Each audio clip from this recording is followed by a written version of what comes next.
think I start. Hi, my name is Molly Burns. I decided to do the option two for final project. And I focused on the double standard of aging. I chose that topic because I really enjoyed the week we spent talking about aging. And I found it an interesting intersectionality to discuss because I felt like it was something I hadn't previously had classes on, even though I've had quite a few women's studies classes. We focus a lot on different intersectionalities of women, but I feel like ageism has never been one that I've really focused on or spent time to research on my own. And I chose option two because I felt like it was a more creative option and I honestly enjoyed thinking about what it would be like to be an educator teaching a topic like this or making a lesson plan was fun for me. So the text that I found, the first one was Is There a Double Standard of Aging, which I found in the Journal of Applied Social Psychology. I chose this as my theory text. I am a psychology major, so I was drawn to this because I thought it was really interesting to apply actual scientific evidence in a study with subjects to a theory. And they did apply it to Sontag's theory about, and the entire study was based around her original paper, and kind of trying to prove that she was correct in a lot of her theories. And they ultimately did at the end of their theory. Their hypothesis was correct, which I found to be really interesting. Then I kind of reached to pop culture because I think pop culture shows a lot of ageism that we don't often think about. Grace and Frankie, the Netflix show, is like one of the first things I thought about when doing this project. And I tried to look for episodes or scenes that showed incidences of ageism, especially ones that had this double standard, how it was different for men and women when they were aging. And I couldn't find I didn't spend I after a few episodes I was like, I don't want to spend, too long going through old Netflix episodes trying to find the perfect golden nugget. So I just started to look for literature. And I found this really cool article that had four moments, and they were all kind of involving Grace and Frankie and some of the issues that they faced just because they were aging. And I thought it would be cool to include in a lesson plan because it kind of allows students to come up with their own opinions about whether or not this was a double standard that Grace or Frankie was experiencing, or if it was just ageism and what the difference is. And if they thought maybe the things that happened to Grace or Frankie would happen to men of the same age. I don't know. I think it would just be a good base for discussion. And then I really loved this YouTube video. Allure put it out, but that was I think my favorite piece that I found for this, and I thought it would be awesome to if I had ever seen it in a lecture. I think I would have really resonated with it.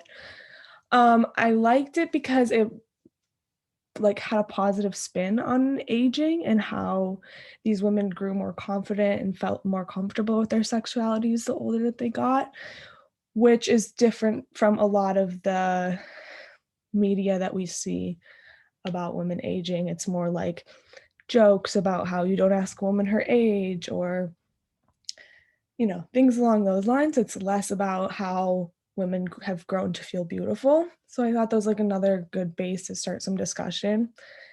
I feel like this whole project is special to me because I mean, I'm only 22, but I feel like in the past 4 years growing up and experiencing college, and I've always felt too old or too young, and it's just interesting that we live in a society where we make women feel too old or too young, and why have I never been an age where I feel just right is kind of interesting to me, and just, researching more about it has given me more confidence to just be okay with my age, as women should be, although it's difficult.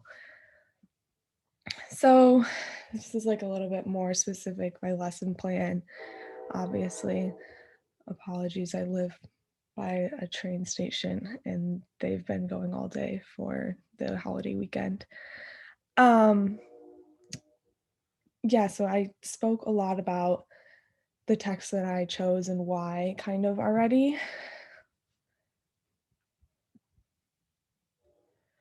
So, yeah, I think one of the essential goals of like this course that I planned would be for students to walk away with better understanding of ageism in general, but specifically have like more focus on the double standard that women face. And then ideally, like students would leave the class having like a new lens to look for ageism and maybe evidence that we live in like an ableist world that isn't designed for everyone to like function in 100%.